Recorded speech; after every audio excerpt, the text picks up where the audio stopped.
Maziar Bahari spent months in prison himself last year in Tehran. The Iranian-Canadian reporter for Newsweek joins us now from New York. You've just heard Ivan from the Iran desk, and you've just heard Oxford Girl there, talking about coordination of internet activity that she's trying to organise. What's your reaction to what you're seeing and hearing today, Maziar? Well, I think the security forces, the Revolutionary Guards especially, they were more successful this time to contain the demonstrators than what happened last month around the end of December, actually. But I think that they would be foolish if they thought that they were successful, because next month people come to the streets, next month people will find new ways to organize themselves, and with the new technologies that are developing, with the new filter busters, satellite communication, people will be able to communicate with each other and organize themselves better. I think the Iranian government really should think about the problems that it has and not about the information and the reflection of the information in the media. All right, let's talk about the regime. You were in prison for more than 100 days last year, and you were tortured. Do you blame Ayatollah Khamenei for that? Why? Well, as I wrote in my letter to Ayatollah Khamenei, he is regarded as God's representative on earth by his supporters. He is #1 person in the country, according to the Iranian constitution, and he is basically responsible for whatever happens in the country.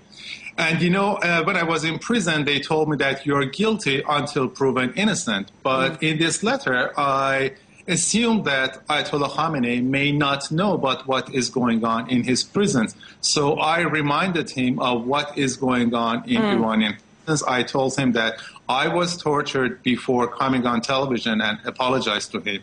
So next time he sees someone on television who is going to apologize to him, he must know that person was most probably tortured.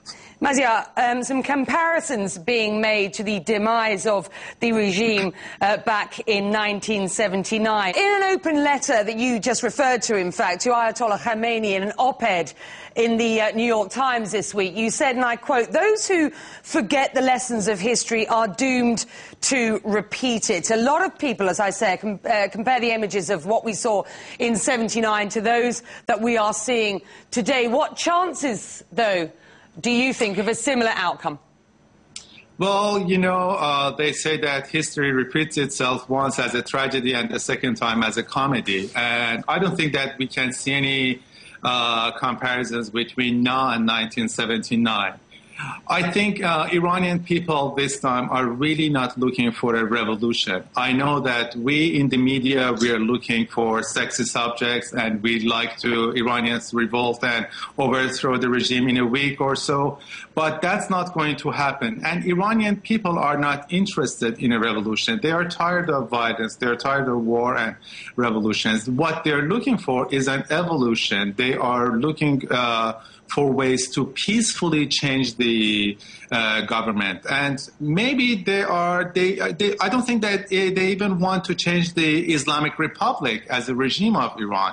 They just want some reforms within the Islamic Republic. And the reason why I wrote the letter to Mr. Khamenei was that I was telling him that he is running out of time. Right now, people want Ahmadinejad's resignation and they want reform in the country.